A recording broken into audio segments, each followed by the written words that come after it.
Eh bien, Madi, à propos de la balkanisation du Congo, qu'est-ce que tu as comme arme?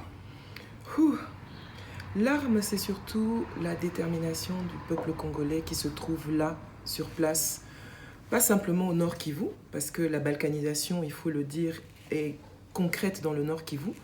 3/4 du territoire est occupé, il faut le dire. Sur 6 territoires, il y en a 3,5 qui sont déjà entre les mains du Rwanda à travers le M23. Ça, c'est quelque chose de concret. 9 mois maintenant, au mois de mars, que Bunagana, cette cité frontalière, est occupée. Et ainsi de suite. Et donc, c'est très difficile pour nous, en tout cas en tant qu'activistes, de se rendre compte que le gouvernement congolais ou la présidence congolaise n'apporte pas assez ou peu, et des fois pas du tout de vivres, mais apporte des machines pour enrôler des gens dans des camps. Pour moi, c'est du mépris. C'est du mépris total en tant que Muntu. J'ai faim, j'ai soif. Comme l'a dit Janine, il a plu, mais abondamment mercredi dernier. Les populations qui sont dans les camps, c'est même pas des camps, c'est vraiment des sites spontanés où les Congolais vont trouver refuge, parce qu'on n'a pas construit là-bas. Ils ont mis peut-être un pull au-dessus de quelque chose pour se protéger. Et imaginez-vous que ces vêtements qu'ils ont mis au-dessus des abris se sont envolés.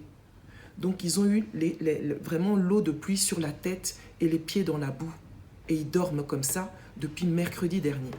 Donc j'éprouve vraiment de la colère face au mépris de nous-mêmes Congolais, de nos représentants qui viennent ensuite jusqu'à Goma, jusqu'en Ituri, jusque dans les hauts plateaux pour nous enrôler.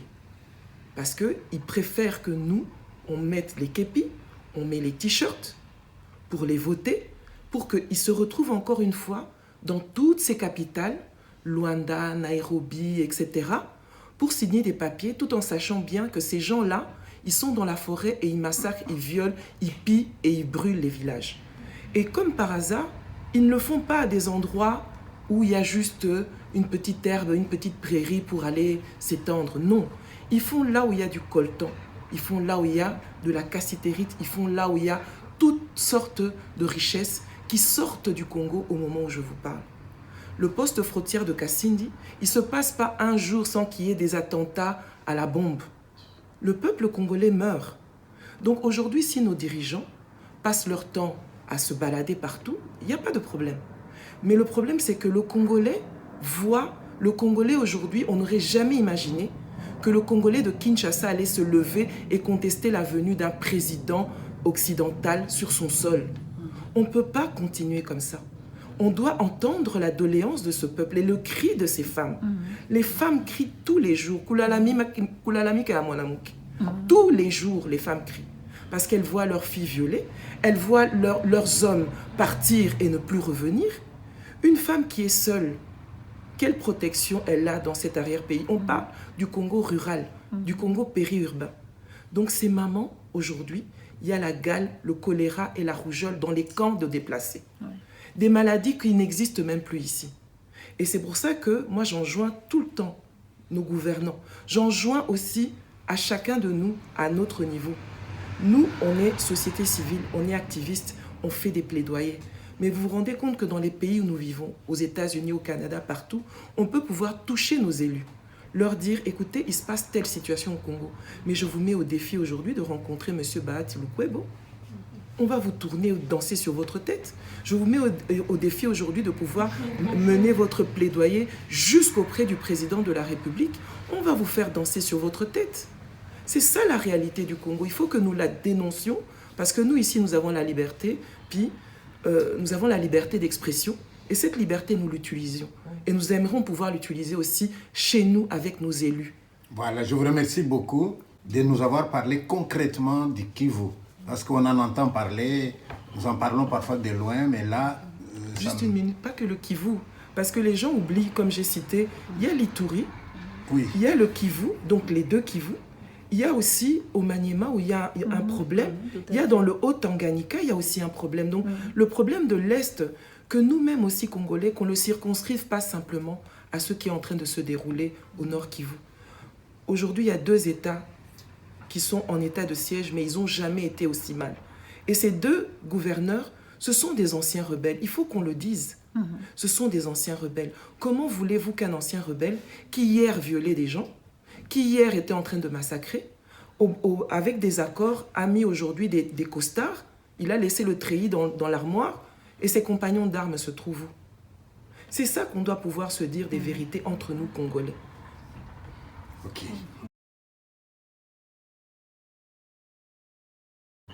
Maman Mukendi, il semble que chez nous, on peut avoir un sénateur, quelqu'un qui est sénateur, sa femme est députée nationale et sa fille est députée provinciale. Oui, ce sont des pratiques qu'il faut absolument bannir, surtout avec les nouvelles élections. Sinon, c'est toujours la même famille qui garde le pouvoir et les autres n'ont rien. Et ce n'est pas du tout juste, ce n'est vraiment pas de la démocratie. Ce n'est pas ça la démocratie, au fait. Donc, on doit bannir ces pratiques. Je ne sais pas s'il y a une loi qui promeut cela, mais il faudrait vraiment, si elle existe, la bannir, quoi, parce que ce n'est vraiment pas juste. Et même l'enrôlement, je vois quelqu'un qui va s'enrôler, mais il y a des gens en train de danser derrière lui, en train de crier, mais qu'est-ce que ça veut dire? Moi, j'étais sur place, donc j'ai dit aux gens que tous ces gens qui vont faire l'enrôlement, ce n'est pas la campagne électorale. On est là, on doit dire aux gens de s'enrôler pour leur propre, pour reconnaître, c'est leur devoir civique, et pas pour quelqu'un. Et en plus, ce qui est grave, je l'ai dit et je le redis, je ne comprends pas comment les gens peuvent faire des affiches de 20 mètres carrés en mettant enrôlez-vous, au lieu de mettre le logo de la CENI, ils mettent l'effigie du président de la République. Moi, je trouve que c'est une campagne électorale cachée et je n'étais pas du tout d'accord avec ça. Et pour aller s'enrôler, amener 50 000 personnes, tu vas t'enrôler toi-même et les gens là ne sont même pas enrôlés, ils ne se font même pas enrôler. Ce n'est pas normal. Est-ce que les gens sont intelligents? Je suis désolé, mais je crois qu'on a autre chose à la place du cerveau. C'est pas possible que nous avons été dans, entre guillemets, l'opposition ici. Nous avons beaucoup lutté, nous avons marché. Il y en a des gens qui sont tombés malades, il y en a qui sont morts. Et qu'aujourd'hui, les résultats soient vraiment négatifs. Hein. C'est vraiment, vraiment lamentable. Je ne sais pas ce qui arrive aux gens. Est-ce que c'est le soleil dès qu'ils arrivent au Congo que tout change? Ce n'est pas possible que de faire vivre à ses concitoyens, à ses propres compatriotes, des humains comme soi, ce que les Congolais, les vrais Congolais vivent. Je suis désolé. Nous réveiller et nous pousser à ne pas accepter l'inacceptable et nous mettre debout et nous engager davantage pour libérer non seulement nos pays mais l'Afrique. Ce n'est pas normal que les femmes, les filles en Afrique subissent ce qu'elles sont en train de subir en ce moment. Et puisque on parlait tout à l'heure des élections, Janine en parlait, j'aimerais juste revenir un peu à cette réalité électorale dans toute l'Afrique, où d'abord, pour commencer, les élections sont devenues une occasion de violence avant, pendant, après. Et parlons même de la représentation des femmes, parce que nous parlons dans le cadre du mois de la femme, au niveau du Congo, il y a quand même des choses qui doivent nous interpeller. En 2006, on avait 14% environ de femmes qui étaient candidates aux élections législatives. Et à l'élection présidentielle, 4 femmes. En 2011, on est tombé à 12% de candidatures de femmes aux élections législatives. Et en 2018, 11%. Ça veut dire que la représentation des femmes au niveau du Congo ne fait que baisser. Mais quand vous prenez le chiffre global des électeurs au Congo, plus de 50% des électeurs sont des femmes. 52% en 2006, 49,8% je pense en 2011 et 50% en 2018. Ça veut dire que les femmes ont quand même un poids numérique au niveau des élections qui est certain. Mais qu'est-ce que les femmes font de ce poids numérique?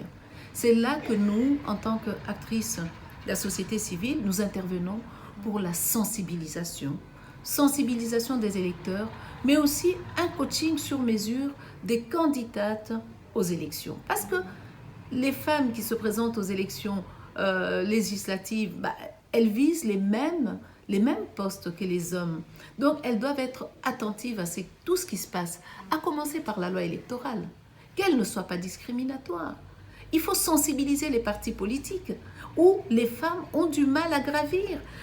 Madi parlait tout à l'heure des partis politiques où on met les membres de la famille. Je vais prendre juste l'article 13 qui dit, dès 2006, qui nous a fait tous rêver parce qu'on parlait de la liste zébrée.